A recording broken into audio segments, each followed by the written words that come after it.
As I reflect on the past, our story began in the 70s when our parents immigrated from Brazil to the US. They forged close bonds with another couple who had also recently moved to Dallas, and our families became inseparable.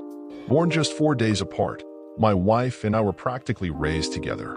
Our families had no extended relatives in the US, so we became each other's family. We shared countless memories, vacations, weekend barbecues, and Sunday church visits. We were best friends, joined at the hip, as my mom used to say. Our connection deepened over the years, and we eventually discovered love together at the age of 13.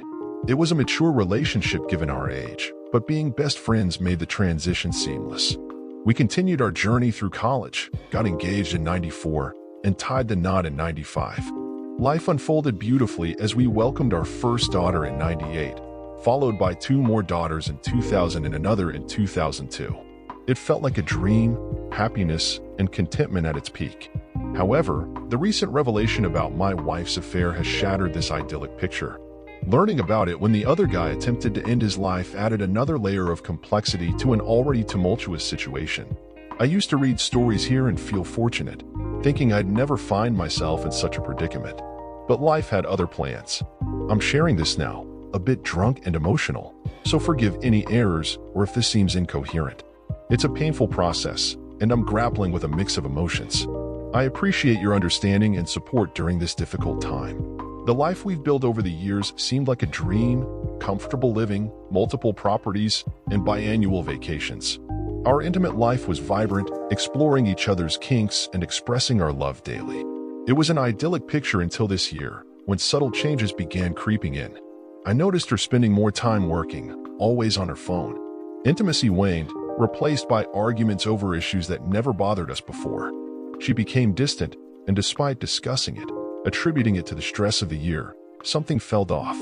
Even our daughters sensed the change.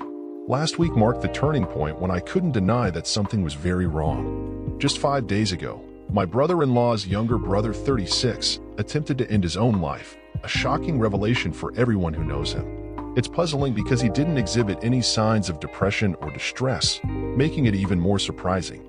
Given our close relationship with my brother-in-law's family, the news hit us hard. The incident was a close call, as he was found in his garage with the car running. Fortunately, they are optimistic about his recovery, expecting him to make a full recovery. What adds to the complexity of the situation is my wife's unusual behavior throughout this ordeal. She has been experiencing constant mood swings and has been visibly affected, crying all the time. While it's understandable that we are all saddened by what transpired, her reaction seems more intense than expected. 3 days ago, my brother-in-law revealed the shocking details of his brother's suicide attempt.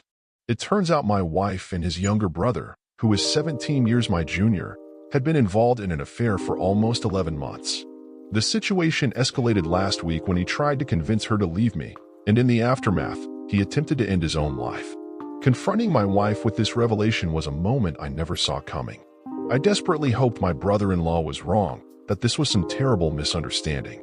Yet, she confessed through tears, admitting to the affair and calling it a midlife crisis. She insisted there was nothing wrong with our relationship and that she still loved me. The weight of the revelation and the emotions overwhelmed me to the point of nearly having a panic attack. I didn't know how to process everything, so in a moment of intense confusion and hurt, I packed a bag with some clothes and just stormed off. Driving away for 8 hours, finding myself in Memphis without a clear destination, was a desperate attempt to escape the turmoil that had consumed my world. I checked into a hotel, trying to distance myself from the chaos. But the constant buzzing of my phone betrayed the reality I was trying to escape. The news that my wife had shared our painful situation with our daughters only intensified the humiliation. I can't bring myself to respond to their desperate calls and messages, retreating into a shell of isolation. For the past 2 days, I've drowned my sorrows in 2 bottles of wine and a bottle of whiskey. The tears won't stop, and I feel utterly lost. The mere thought of my wife, someone I've known since she was just a day old, makes me sick to my stomach. We shared a lifetime, our first picture together when she was just 2 days old. Now, the foundation of that shared history feels shattered. What did I do wrong? It's a question that haunts me. I believed in us, in the life we built together. Now, everything is unraveling, and I'm left grappling with an overwhelming sense of betrayal and confusion. The barrage of missed calls and unread messages only adds to the cacophony of my thoughts. I can't escape the pain, and I'm struggling to make sense of the road ahead. I made the decision to sober up and head back home on the 23rd. My mental state was far from stable. Knowing it wasn't safe for me to drive, I ended up hiring someone to take me back to Dallas. My sole focus upon arrival was to see my daughters and my dogs. I consciously avoided everyone else, craving the comfort of my family. I specifically asked my youngest, Emily, to let my wife know that I wasn't ready to see her. Consequently, she chose to stay with her parents during that period.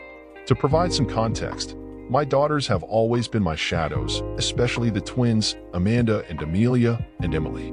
However, Sarah, the oldest, had gradually distanced herself as she entered her late teens. Despite numerous attempts to bridge the gap, she kept me at arm's length, growing closer to her mother instead. Upon returning home, I immediately informed my daughters of my arrival and sought solace with my dogs. Soon after, they joined me, and the emotions overflowed. We talked for hours, tears were shed, and we embraced each other. The girls were genuinely shocked by their mother's actions, and our conversations took a turn into unpleasant territory as they voiced their discontent. The focus shifted to their mother, with them expressing their newfound perspective on her. It was a whirlwind of emotions, and they didn't hold back in sharing their disappointment. It was a bit overwhelming to witness my daughters processing the situation and grappling with their changing perceptions of their mother. It was a surreal experience hearing my daughters speak so critically about their mother, especially Sarah, who had always adored her. Under normal circumstances, I wouldn't have allowed such conversations about her, but the circumstances were far from normal. Despite the discomfort, we ordered dinner, shared a meal, and even managed to share some laughter. To cope with the overwhelming emotions, I decided to have a few drinks before heading to bed, perhaps a bit more than I should have. In the middle of the night, I was startled awake by Sarah.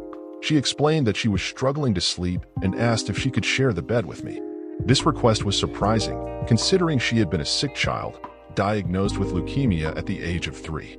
She had difficulty sleeping alone until almost 8, often finding comfort with her head on my chest. As she nestled beside me, it felt like a flashback to her childhood. However, the tranquility was short-lived. Sarah began crying, on the verge of a panic attack, mumbling words in Portuguese, a family habit inherited from my parents. It became apparent that she was overwhelmed with guilt, expressing that it was all her fault and apologizing for what had happened. Eventually, the others woke up, and I was able to calm Sarah down. As the night unfolded, the conversation resumed. It was a cathartic exchange where emotions ran high, and my daughters opened up about their perspectives, feelings, and the impact of recent events on their lives. The language might have been Portuguese, but the emotions were universal.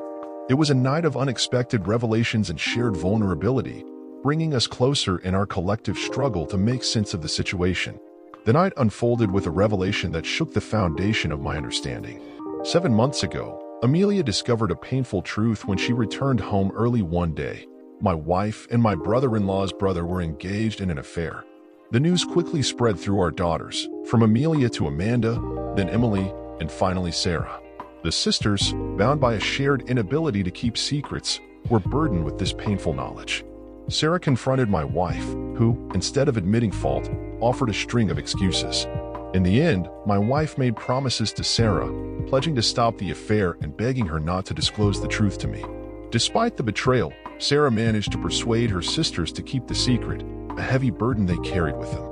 To compound matters, my wife's lack of discretion continued.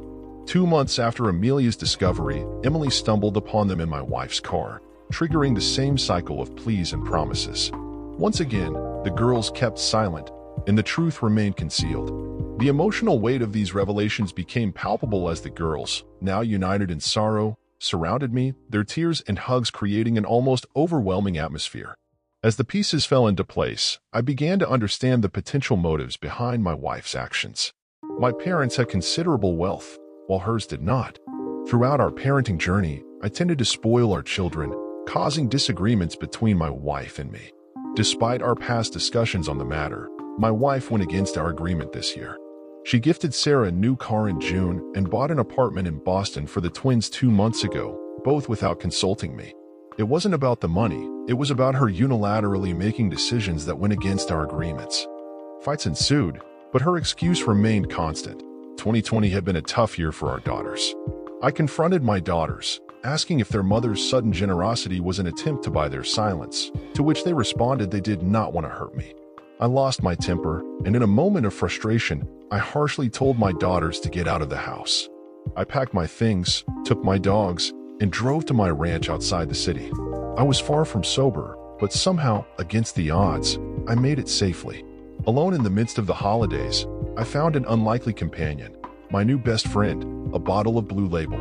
We bonded through the tears and the mess that was my life. The next 5 days were a blur of emotions, and I cried more than I thought possible. The only constant that kept me sane was the presence of my loyal dogs. Lost and unsure of what to do next, I kept asking myself what I wanted. The only answer that crossed my mind was visiting my parents. My mom passed away in 2013, a victim of a drunk driver, and my dad succumbed to lung cancer just 4 months later. I buried them in the city where they wanted to rest. Feeling the need to connect with them, I used my Brazilian citizenship, took a COVID test, which thankfully came back negative, bought a ticket, and 13 hours later, I arrived in Brazil. 8 hours after that, I reached the small city where my parents are buried, less than 20,000 inhabitants. On New Year's Eve, I spent the night drinking scotch with my parents. It was an unusual way to usher in the new year, and I could almost feel my dad's disappointment from beyond the grave, an unexpectedly eerie experience. I miss him. Amidst the chaos, my phone buzzed incessantly with calls and texts from everyone. Frustrated, I made a decision. I stopped recharging my phone. I needed a break from the constant stream of communication to process my thoughts and figure out what comes next. I went back to my city and contacted a divorce lawyer. I have also changed my will. I cannot live with the fact that my daughters knew and did not tell me. It took a few months and a lot of willpower to stay away from alcohol. I wanted to turn a new leaf in my life. My divorce was settled, and the whole family that I knew tried their best to stop the divorce and asked me to reconsider. I guess I tried harder than everyone else. I did not speak to my wife after that fateful night, no, even in our negotiations. My lawyers did all the talking. I have moved to a different city and have started working here. I cannot live in the same town as my previous family. My daughters call occasionally and apologize for their actions, but I changed the topic. I have informed that after my passing, my inheritance goes to a charity, not them. They were upset, but they knew there is no way I would listen to them. I still have my dogs with me. I guess that is the only source of unconditional love for me. Dear listener, if you have reached this far, please click on the subscribe button. It will be a great help.